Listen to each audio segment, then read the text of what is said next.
আর চাঙ্কু বাঙ্কু আছে, তাদের কথা তো আমার আগে ভাবতে হবে।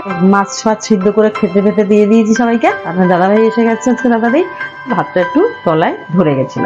আর এখানে শিম পোস্ত করেছি, সর্ষে আর পোস্ত একসাথে বেটে নিয়ে ডিমের ঝোল হচ্ছে, এখনো ফুটছে।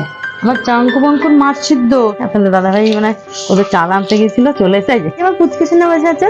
আমি পুচকের জন্য খুব ভালো ছেলে, হ্যাঁ খুব নক্কি পক্ষী। বিটি কি হয়েছে বাবা? বোন শরীর খারাপের কারণে মানে ওর বুকে জল জমে গেছিল, সেই কারণে আরজিকাল হাসপাতালে ওকে ভর্তি করানো হয়। এটা বাজবে তখন একটা পেশেন্ট এসছে দুপুরবেলায়, একটা পেশেন্ট এসছে। পেশেন্টটা মানে কি বলবো আপনাদের, পেশেন্টটা গলায় দড়ি দিতে গেছিল, গলায় দড়ি দিয়ে একদম ফাঁস দিয়ে ঝুলে পড়েছে। ঝুলে পড়ার পরে তার হাজবেন্ড গিয়ে তাকে তুলে এরকম নাকি উঁচু করে ধরেছে। পেশেন্টটার মুখে সেই কুকুর যখন অসুস্থ হয়ে যায় কিরকম একটা দেয় না, ওরকম একটা হেলমেট টাইপের একটা ওর হাজবেন্ডকে বললো কিনে আনো, সেটা মানে পেশেন্টের মুখে আমাকে ছেড়ে দে, আমাকে ছেড়ে দে, নাহলে তোদের কাউকে বাঁচিয়ে রাখবো না আমি। মায়ের বাঁ হাতের কেরু আঙুলটা বন্ধুরা পুরো কামড়ে ছিঁড়ে নিয়ে কর্মর করে চিবিয়ে চিবিয়ে খাচ্ছে। নমস্কার বন্ধুরা, আমার ঘর সংসার চ্যানেলে আপনাদের সবাইকে জানাই অনেক অনেক স্বাগত, অনেক অনেক ভালোবাসা। তো আশা করি আমার প্রিয় বন্ধুরা আপনারা সকলে ভালো আছেন, আর আমিও ভালো আছি বন্ধুরা। তো এখন থেকে ব্লগটা স্টার্ট করলাম, আর এখন বেলা বাজে 12টা। সকাল থেকে শাঁসা করে কাজকর্ম সব ছেড়ে নিয়েছি, আমার চাঙ্কু বাঙ্কুদের সব মাছ সিদ্ধ করে খাবার দিয়ে দিয়েছি।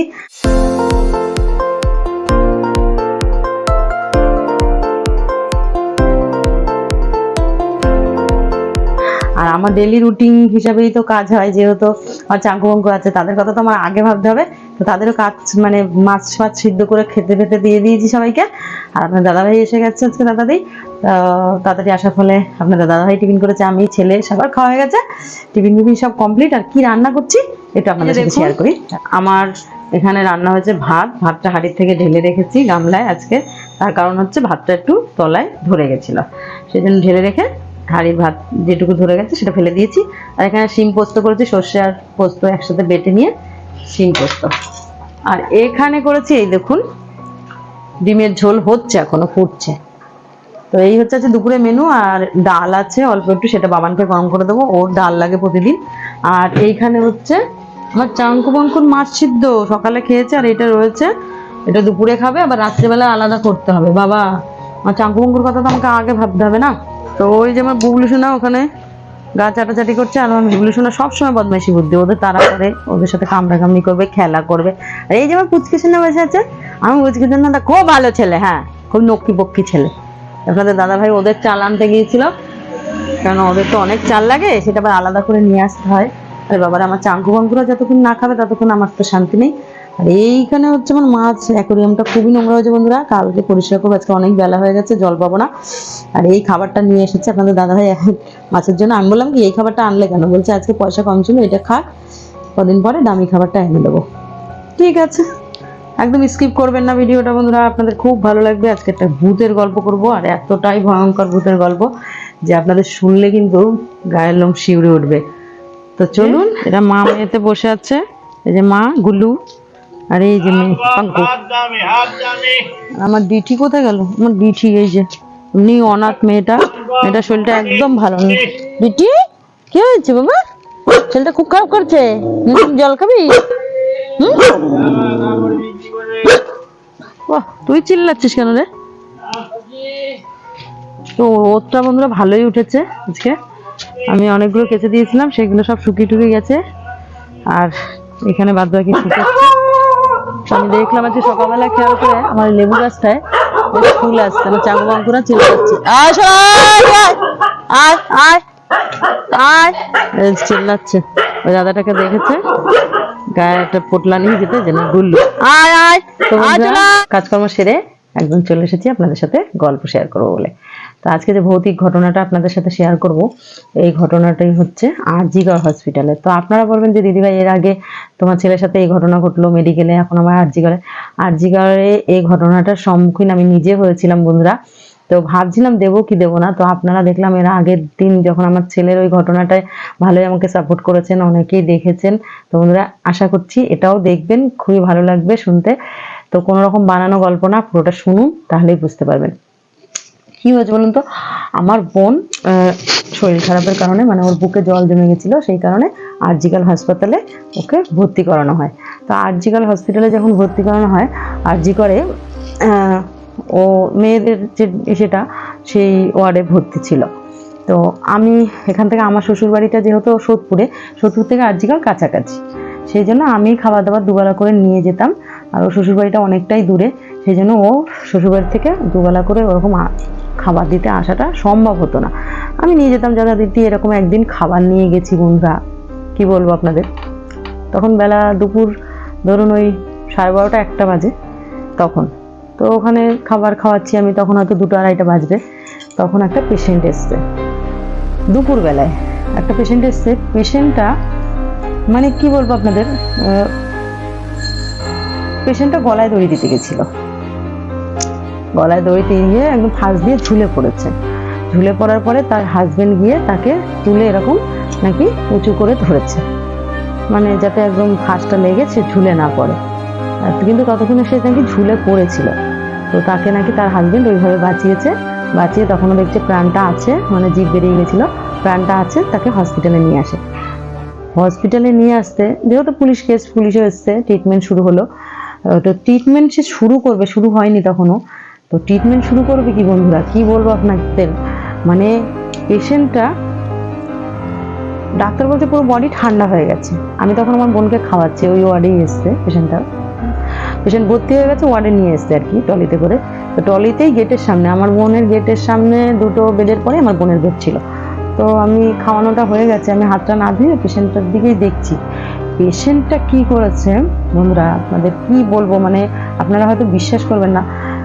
পেশেন্টটার মুখে সেই কুকুর যখন অসুস্থ হয়ে যায় কিরকম একটা দেয় না, ওরকম একটা হেলমেট টাইপের একটা ওর হাজবেন্ডকে বললো কিনে আনো, সেটা মানে পেশেন্টের মুখে দেওয়ার পরে মানে এতটা পেশেন্টটা চিৎকার করছে, জ্ঞান এসছে যখন পেশেন্টটার, তখন পেশেন্টটা এই চিৎকার করছে, আমাকে ছেড়ে দে, নাহলে তোদের কাউকে বাঁচিয়ে রাখবো না আমি, আমাকে ছেড়ে দে।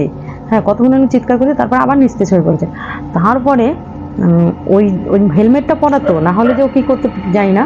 তো তারপরে হেলমেটটা খুলে দিয়েছে। ওর মা যখন ওর সামনে গেছে বলছে একটু না শান্ত হ। ওর মা কান্নাকাটি করছে, তুই কেন এরকম করেছিলি, কেন। তখন ওর মায়ের মন তো বলছে, মা আমার হেলমেটটা খুলে দাও মা। মানে আমি যেন, সত্যি কথা বন্ধুরা, আমি যেন সেই ইভিল ডেটের সিনটা আমার চোখের সামনে বাস্তবে দেখছি।